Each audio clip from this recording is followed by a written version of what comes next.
বন্ধুরা, বঙ্গোপসাগরে তৈরি হয়েছে নিম্নচাপ। এরই মধ্যে রয়েছে মৌসুমি অক্ষরেখাও। এই জোড়াপোলাদের কারণে আগামী কয়েকদিন একটানা 10 থেকে 12 দিন দক্ষিণবঙ্গে বৃষ্টি হবে। এরই মধ্যে দিনভর মেঘলা ভাবের সাথে বজ্রবিদ্যুৎ সহ দমকা ঝোড়ো হওয়াও থাকতে পারে বলে আবহাওয়াবিদরা মনে করছেন।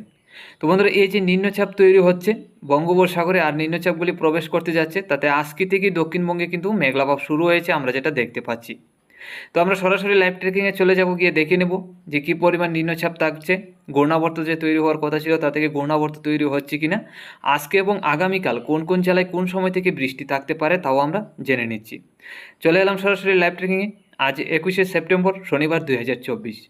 আজকে সকাল থেকে নিম্নচাপ ছিল আমাদের ত্রিপুরা এবং বাংলাদেশের দক্ষিণের জেলায়, তা থেকে তেমন বৃষ্টি হয়নি, চিটাফোটা বৃষ্টি হয়েছে। এছাড়া বর্তমান সময় মেঘলাভাব আছে আমাদের ত্রিপুরা সহ বাংলাদেশের একাধিক জেলায়, আর কিছুক্ষণ পরে হয়তো এই মেঘলাভাবটা পরিষ্কার হতে পারে। ত্রিপুরা সহ বাংলাদেশের একাধিক জেলায় সূর্যের আলো পেতে পারি বিকাল থেকে। এছাড়া আমরা বিকাল দিকে যেটা দেখতে পাচ্ছি, নিম্নচাপ তেমন থাকবে না, তবে চিটাগাংয়ের মহেশখালী এইসব জেলাগুলির মধ্যে কিছু বৃষ্টি এবং নিম্নচাপ থাকতে পারে বাংলাদেশের চট্টগ্রামে। এছাড়া খুলনার দক্ষিণের সাইড নিয়ে বঙ্গোপসাগরের উপকূলের দিকেও কিছু নিম্নচাপ থাকতে পারে। এছাড়া সন্ধ্যা রাত্রির দিকে আবারও কিছু নিম্নচাপ আসবে। মধ্যরাত্রির দিকে আমরা যেটা দেখতে পাচ্ছি, মোটামুটি ভালোই নিম্নচাপ থাকবে বাংলাদেশ এবং আমাদের ত্রিপুরা রাজ্যে, যা থেকে হালকা থেকে মাঝারি বর্ষণের সম্ভাবনা। আজকে মধ্যরাত্রির মধ্যে আমাদের ত্রিপুরা, ঢাকা, কুমিল্লা, বরিশাল, চট্টগ্রাম এইসব জেলাগুলির মধ্যে ভারী থেকে অতি ভারী বৃষ্টি হতে পারে, এর মধ্যে বজ্রবিদ্যুৎ সহ ঝড় বৃষ্টি।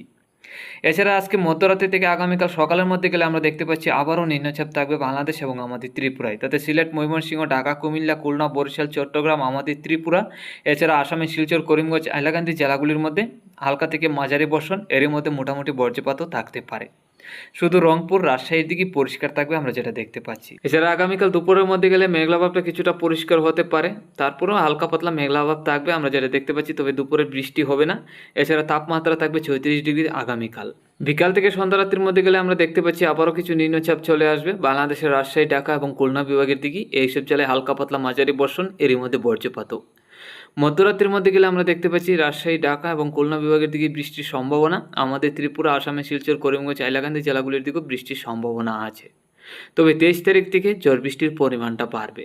আজকেও আগামীকাল হালকা পাতলা মাঝে মধ্যে বৃষ্টি হলেও, মেঘলাভাব থাকলেও তেমন বৃষ্টি হবে না। তবে আগামী 23 তারিখ থেকে ভারী থেকে অতি ভারী বর্ষণ শুরু হবে। আর এই 23 তারিখ থেকেই আগামী 10-12 দিন একটানা মেঘলাভাবের সাথে বজ্রবিদ্যুৎ সহ ঝড় বৃষ্টি থাকবে। এছাড়া বঙ্গোপসাগরে 23 তারিখে একটা ঘূর্ণাবর্ত আসার কথা ছিল থাইল্যান্ড, মায়ানমার হয়ে। আজকে কিন্তু এই ঘূর্ণাবর্তের আপডেটটা পরিবর্তন হয়ে গেছে, ঘূর্ণাবর্ত কিন্তু তৈরি হচ্ছে না, তবে নিম্নচাপ তৈরি হবে। আর এই নিম্নচাপগুলি আগামী 23 তারিখ থেকে একটানা 27 তারিখ, 28 তারিখ পর্যন্ত থাকবে দক্ষিণবঙ্গের উপর। তাতে বাংলাদেশ এবং আমাদের ত্রিপুরা রাজ্যে সারা দিনভর মেঘলাভাবের সাথে বৃষ্টি থাকবে আগামী 28-29 তারিখ পর্যন্ত। তাতে বাড়ি থেকে অতি ভারী বর্ষণ আবারও আসছে।